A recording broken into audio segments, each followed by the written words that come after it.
Jumat, 5 Januari 2024 pukul 6.03 WIB, kereta api Turangga bertabrakan dengan kereta api komuter lain Bandung Raya. Cicalengka, Kabupaten Bandung, Jawa Barat, menjadi saksi, di mana kecelakaan ini terjadi di awal tahun 2024 ini. Sebagian orang berpendapat bahwa tragedi ini mirip dengan tragedi pada 1987, Bintaro 1. Slamet Suradyo sang masinis saat itu, masih menyimpan cerita soal kisahnya di tragedi itu. Lantas, apa sebab kecelakaan ini terjadi? Benarkah kesalahan ada pada sinyal antar pesan atau human error? Disebut mirip tragedi Bintaro 1, benarkah sang masinis Slamet Suradyo bersalah? This is the true story of it.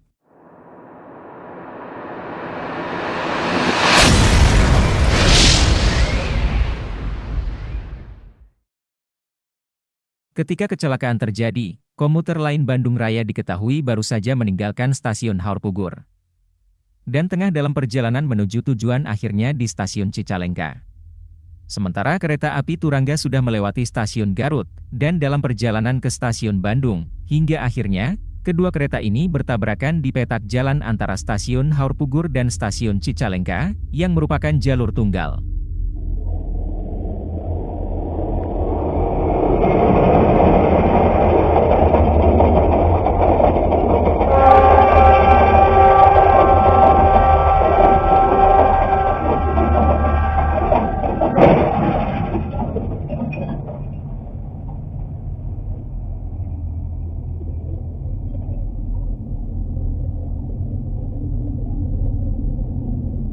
Karena prosedur lalu lintas di jalur Haur Pugur Cicalengka itu hanya membolehkan satu kereta yang melintas, dan diprioritaskan untuk kereta jarak jauh.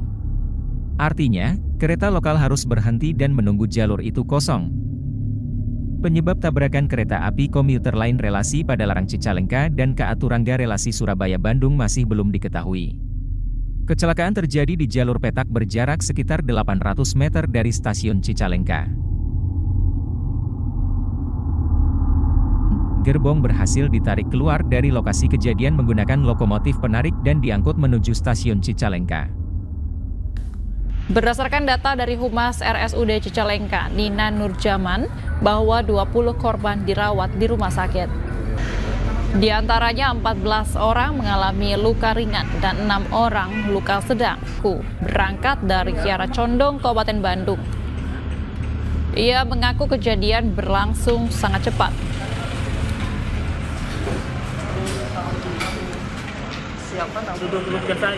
Terus gimana Pak kondisinya Pak? Ini kondisi waktu kejadian itu seperti apa Pak? Tiba-tiba aja. Emang mau ke Bandung mau ngapain Pak? Ke Cicalengka. Ke Cicalengka. Ini lukanya kenapa aja nih Pak? Kami melaporkan per jam 9 yang datang ke kami sebanyak 21 orang dengan luka ringan 14 orang, luka sedang 6 orang dan 1 orang meninggal.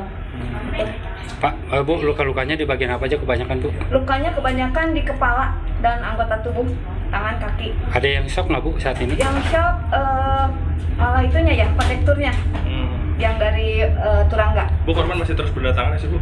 Masih, korban masih terus berdatangan. Ini juga data per jam 9 nanti akan kami update setiap 1 jam.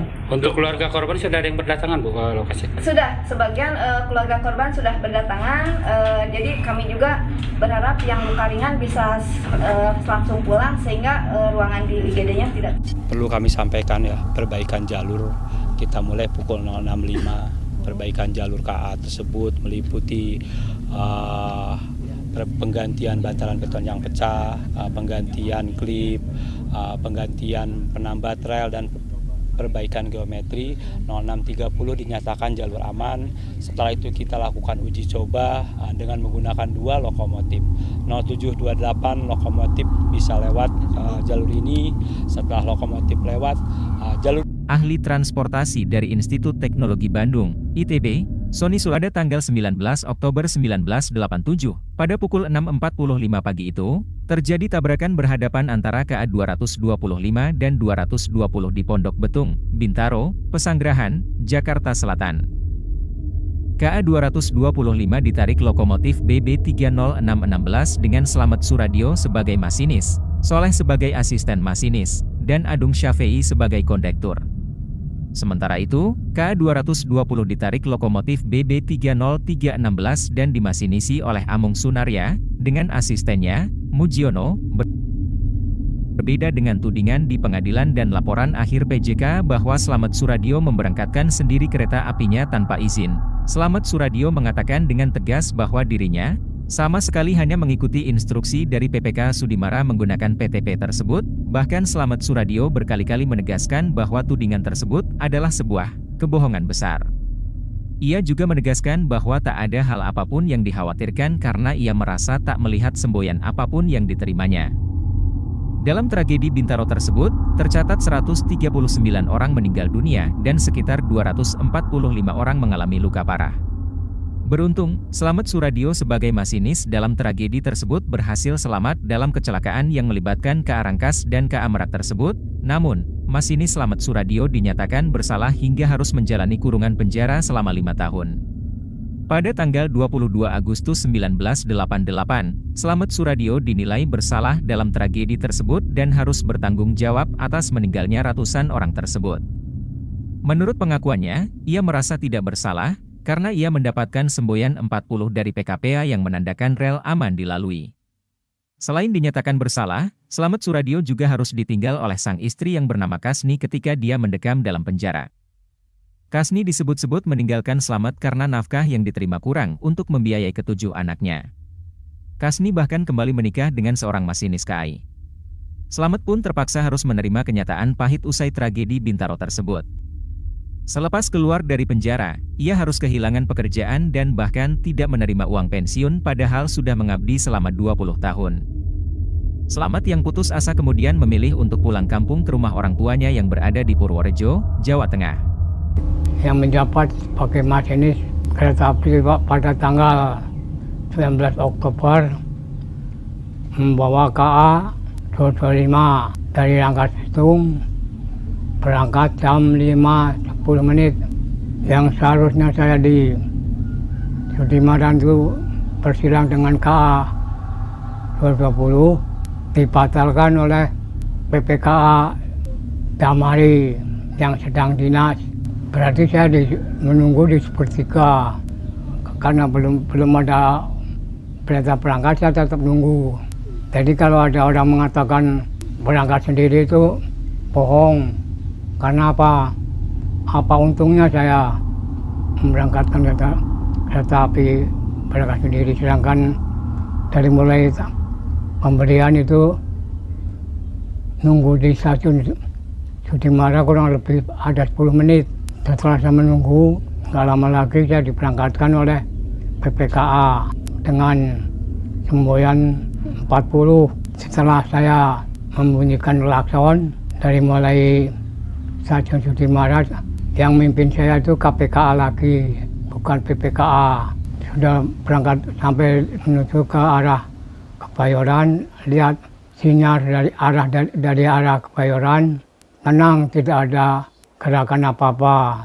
Saya sebagai masinis yang udah berkali-kali cara begitu, belum pernah terjadi kalau sudah terima PTP dan sinyal tidak digerakkan berarti aman. Saya menambah kecepatan untuk menuju ke Kebayoran. Sedangkan saya menjalankan KA 225 yang sampai di Pondok Pitung, karena waktu itu kan belum ada engkel akan masuk di pintu lintasan Pondok Pitung. Saya menunjukkan klakson, sudah kebiasaan saya karena situ harus membunyikan semboyan 35. Baru kita membunyikan semboyan 35 sampai mau menambah kecepatan, nongol kereta dari stasiun Kebayoran, yaitu yang disebut KA 220. Kan saya otomatis kaget, sedangkan semua itu kalau sudah mendapatkan PTP jalan itu, berarti PTP itu aman. Nggak ada kereta lain sebelum kereta saya sampai di Kebayoran. Itu udah berkali-kali saya cara begitu. Dan lagi menurut aturan kereta api, itu berarti udah aman. Jalan itu adalah jalan saya. atau haknya KA-25. Karena kagetnya itu kan saya terus narik rem bahaya, ternyata gagal, nggak bisa berhenti, tetap terjadi tabrakan. Menurut saya kereta api saya 225 itu berarti saya ditabrak sama K220 karena nggak bisa berhentinya itu karena jaraknya terlalu dekat, nggak bisa menyelamatkan KA saya.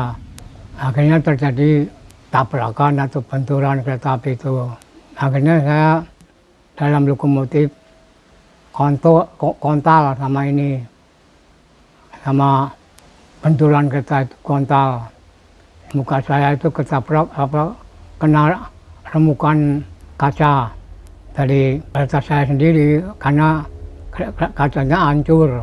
Saya juga dalam hati saya itu bingung, kenapa saya punya PTP kok bisa tabrakan begini.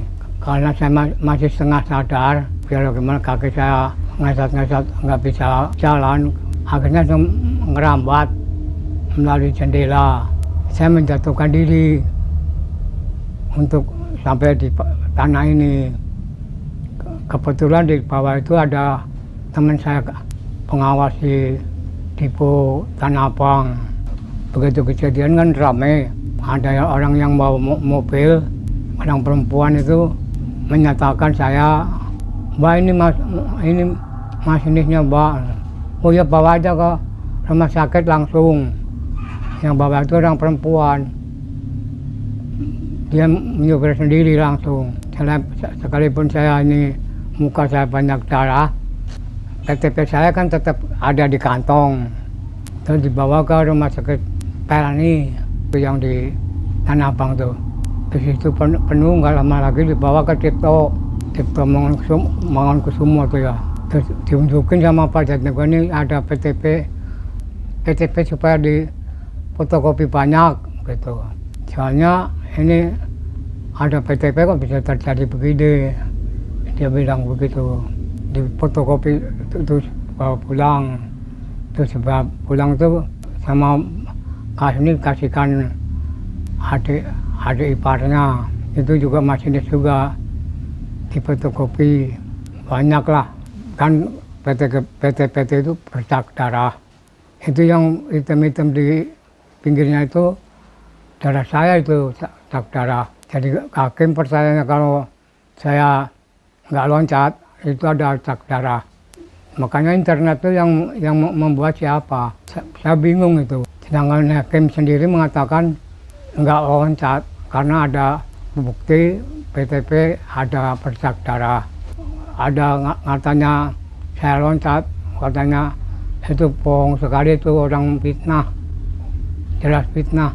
Kan saya di kejadian itu kan saya dibawa ke rumah sakit itu ya, dijenguk sama orang-orang banyak.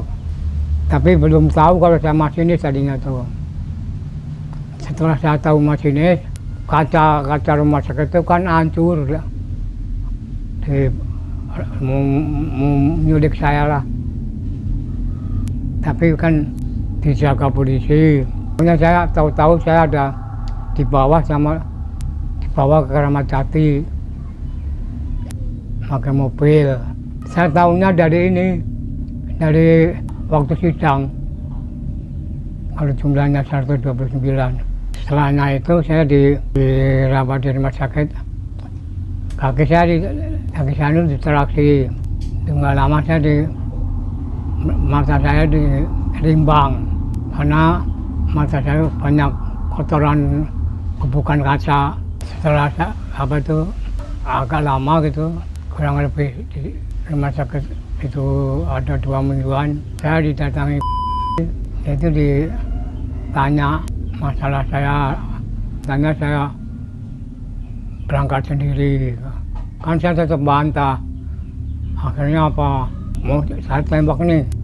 Mulut saya masih bengkak karena luka ini. Tetap aja saya nggak mau suruh ngaku katanya. Bukti KPK sudah naik semboyan 1.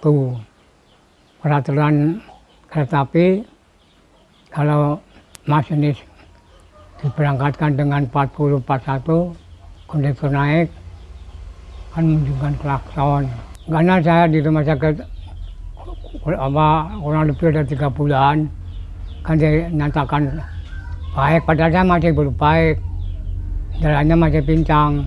Udah dari rumah sakit dibawa ke Polres, nggak lama lagi saya kan sama tanda tangan ya, saya nggak mau ada itu ngomong udah tekan aja biar cepat sidang, kan lama tuh ada 9 bulanan lah, tapi saya nggak rela tuh, jadilah asal sidang aja, nanti di pengadilan bagaimana aja. Nah, setelah udah sidang, nggak lama kan saya dipindahkan ke rumah sakit ini, di penjara, dipindahkan dulu, belum putus. Jadi sidang saya itu berangkatnya dari penjara di Pinang, mungkin tetap ini aja, nggak mau tekan aja.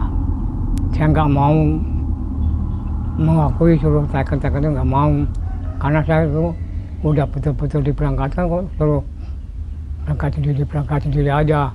Nah, waktu itu kan saya disidang, dan jadi sidangnya kan udah disumpah. Kenapa saya bicara begitu kok nggak mau membetulkan, kan dari ini juga mau pakai pengacara luar nggak boleh, harus pakai pengacara dalam. Saya diputuskan masih di dalam penjara masih lama, itu istri saya itu minta cerai. Kata saya, bagaimana saya mau nyerah itu yang di dalam penjara. Terus dia udah bawa ini surat apa namanya tuh, surat tangan. Saya juga nggak mau, biarinlah bagaimana ntar aja kalau saya udah selesai. Nah, setelah saya dari penjara di situ menjalankan hukuman kurang lebih 3 bulan setengah, kan ada penawaran gerasi. Saya gerasi, terus suruh keluar, dipanggil sama ini, Pak suruh sekarang siap-siap untuk keluar. Keluar bagaimana? Bebas. Udah keluar tuh kan di luar saya ditanya sama ini petugas ini penjara, mau diantar apa enggak lah. Saya nggak mau diantar-antar kan, sendirian bisa karena jengkel ya, jengkel saya di penjara itu. Kalau dari penjara itu di depan juga batu-batu suruh bawa, saya nggak mau, pokoknya udah kesel lah. Jadi keluar ke rumahnya ini, rumahnya Pak Parmo tuh kereta api. Ya kan akhirnya di situ kan dia ngomong, Parmo itu jangan ke tempat kerja dulu, biar situ masih punya gaji di sana, jangan ke sana. Ngapain? Pokoknya bininya situ udah diambil orang, bilang begitu. Ya biarinlah. Soalnya waktu itu kan saya ngontrak, mau pulang kemana saya nggak punya tempat. Pagi saya ke tempat kerjaan. Kan waktu itu kan gampang naik kereta ini ke Tanah Abang, pakai kebetulan saya ketemu sama itu di tempat kerjaan. Saya kan ngomong begini, situ bagaimana sih orang lelaki sedang susah begini kok situ meninggalkan saya. Ngomongnya enak aja. Ya kalau mulut dikasih nasi enak, tapi kalau bawah apa kan. Kalau begitu ya ini aja tuh. Terus itu tega-teganya nggak apa-apa. Nggak apa-apa lah, saya kalau mau diurusin nggak apa-apa. Dasarnya saya juga gaji saya sedikit, kan gaji saya dapat separuh. Ya udahlah kalau urusin aja lah, saya nggak apa-apa. Saya nggak mau memberatkan pemerintah. Saya mohon hak saya dikeluarkan pensiun, karena sekalipun saya habis di penjara kan bukan kehendak, saya bukan berbuat jahat. Kan ini musibah, kecelakaan. Kalau di kereta api namanya PLH.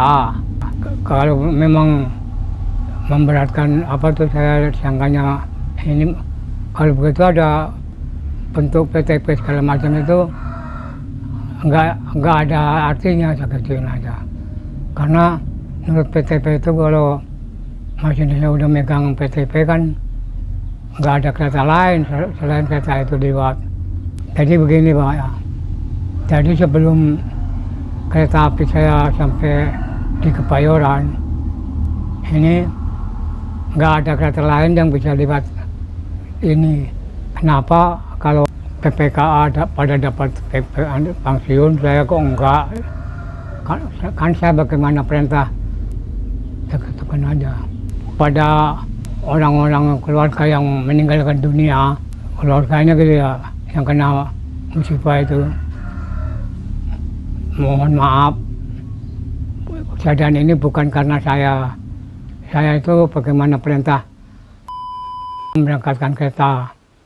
Kalau dia itu hanya mitnah saya aja, terus terang aja, bukti-bukti ada. Ya, pokoknya mohon maaf lah, atas kejadian ini bukan karena saya. Saya minta supaya pemerintah memberikan saya hak saya diberikan kepada saya. Itu sama dengan pegawai negeri lain lah. Berhentinya itu bukan berhenti pecat, berhenti pensiun. Kan menurut aturan kan saya itu bekerja hanya untuk memberi nafkah keluarga, itu aja.